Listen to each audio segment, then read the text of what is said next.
सभी प्यारे छात्रों का एक बार फिर से स्वागत है। प्रश्नावली 5.1 का प्रश्न क्रमांक 4 हम लोग कर रहे हैं और इसमें हमने 8 सवालों को हल कर लिया है।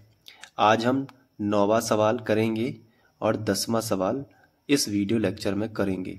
तो आप सभी को बहुत अच्छे से देखना है और हो सके तो कॉपी पेन लेके बैठा करो, साथ में सीखा करो किस तरीके से ये सवाल हुआ है, ताकि और हो सके तो नोट्स भी बनाया करो, ठीक है, ताकि आपकी प्रैक्टिस बहुत अच्छी हो सके।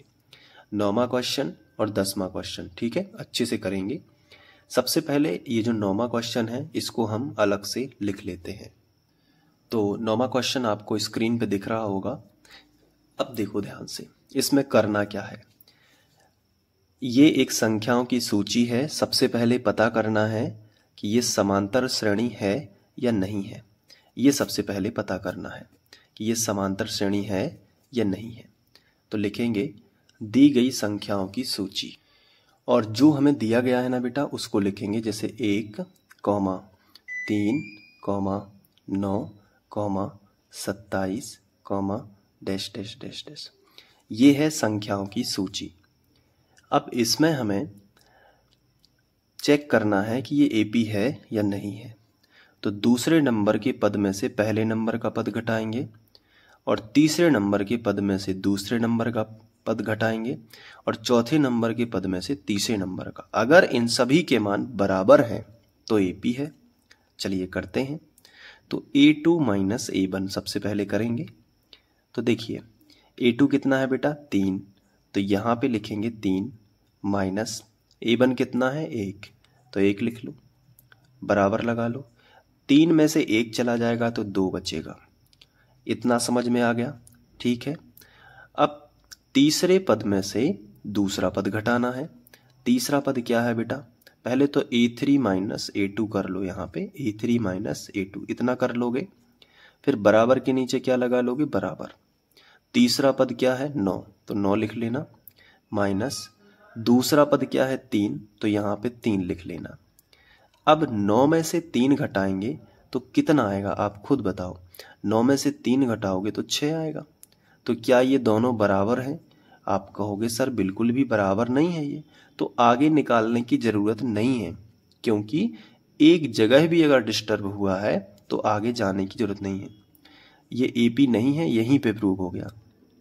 तो लिखेंगे यहाँ A2 माइनस A1 बराबर नहीं है A3 माइनस A2 के। अतः दी गई संख्याओं की सूची, दी गई संख्याओं की सूची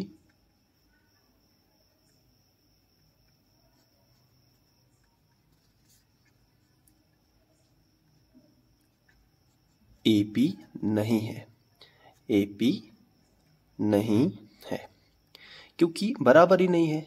तो इसके आगे जब एपी नहीं है तो अगले 3 पद हम नहीं बता सकते, कोई भी हो सकते हैं, क्योंकि जब समान अंतर हो तो हम अंदाज लगा सकते हैं, ऐसे नहीं बता सकते बिना एपी के। तो ये 9वां क्वेश्चन यहाँ पे हल होता है। अब हम करेंगे 10वां क्वेश्चन।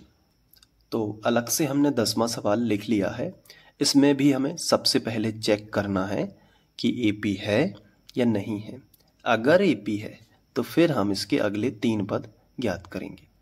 तो सबसे पहले लिखेंगे दी गई सूची, और जो भी हमें दिया गया है वो लिखेंगे, जैसे कि A, 2A, 3A, 4A, ठीक है बेटा, डैश डैश डैश, ये हमें दिया गया है। अब हमें अंतर पता करना है। तो ये दूसरा पद में से पहला पद घटेगा, यानी कि A2 माइनस A1 बराबर। तो दूसरा पद क्या है बेटा 2A, इसमें से घटेगा क्या, पहला पद यानी कि A। तो 2A में से जब एक A चला जाएगा तो एक ही A बचेगा, ठीक है। जैसे आपके पास 2 रुपये हैं, अब उसमें से कोई 1 रुपये ले जाए तो 1 रुपये ही बचेगा। इसी तरीके से 2A में से कोई 1 A ले गया तो 1 A ही बचेगा। अब तीसरे पद में से दूसरा पद घटाते हैं, यानी कि A3 माइनस A2 कर लेते हैं, ठीक है। तो A3 कितना है 3A, उसमें से घटाएंगे कितना 2A, तो 3a में से 2a जाएंगे, फिर से वही बात, 1a बचेगा।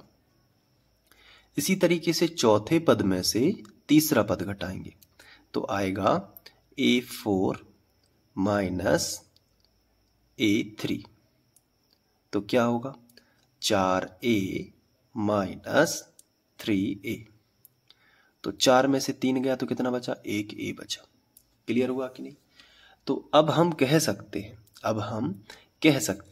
क्या कह सकते हैं कि इनके बीच का जो गैप है वो बिल्कुल बराबर है, और जब बराबर है तो ये जो सूची हमें दी गई है ये एक समांतर श्रेणी है। तो यहाँ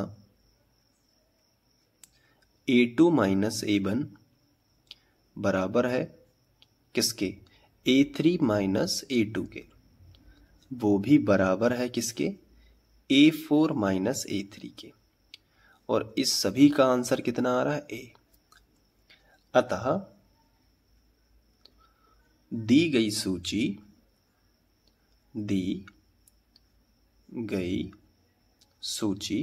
क्या है, एक AP है, एक AP है, यानी एक समांतर श्रेणी है।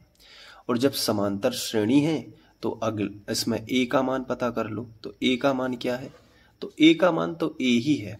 तो इसमें हम एक चीज कर सकते हैं, या तो इसको कैपिटल A लिख दें या फिर A बराबर A ही लिख दें, कोई दिक्कत नहीं है। प्रथम पद इसको लिखेंगे साइड में ताकि पता चले कि ये प्रथम पद वाला A है, प्रथम पद A बराबर A है। और साथ में जो सार्वंतर है वो D बराबर कितना है, वो भी अंतर भी A ही आ रहा है। आप देखो A, तो सार्वंतर भी कितना है, A है।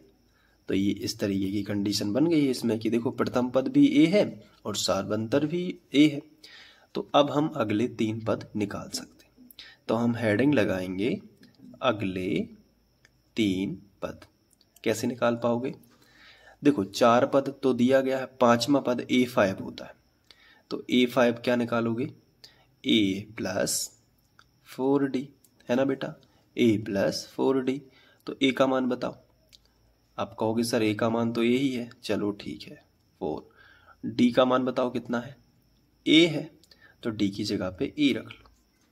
तो क्या आएगा, A प्लस 4 का गुणा A में होगा तो 4A, और 4A और प्लस A के टोटल 5A। इसी तरीके से 6वां पद निकाल दो A6। तो A ज्यों का त्यों रहता है, और जैसे 6 लिखा है ना यहाँ पे, तो D उसमें 5D हो जाएगा। A का मान A ही है प्लस 5D का मान भी A है, 5A और A के 6A हो जाएगा। अब तो आपको समझ में आने लगा होगा। फिर A7 क्या होगा, A प्लस 7 है तो 6D हो जाएगा। तो देखो बेटा A ज्यों का त्यों, और 6D का मान कितना है, A है, तो 6A और 1 7A हो जाएगा। ये जो तरीका है आपको अगले 3 पद इससे पता चल जाएंगे। तो ये प्रश्न क्रमांक 4 जो काफ़ी बड़ा था ये ख़त्म होता है। आई होप आपको समझ में अच्छे से आ गया होगा। तो अब आप स्क्रीनशॉट लेके अपने नोट्स बनाते जाओ ताकि एग्ज़ाम टाइम में आप अच्छे से रिवीजन कर पाओ। ठीक है, ये देखो पूरा स्क्रीनशॉट ले लो।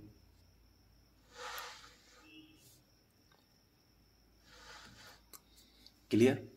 चलिए अब हम आगे बढ़ते हुए प्रश्न 5 करेंगे, और अगर वीडियो अच्छा लगता हो तो अपनी क्लास के बच्चों के साथ भी आप शेयर कर सकते हैं।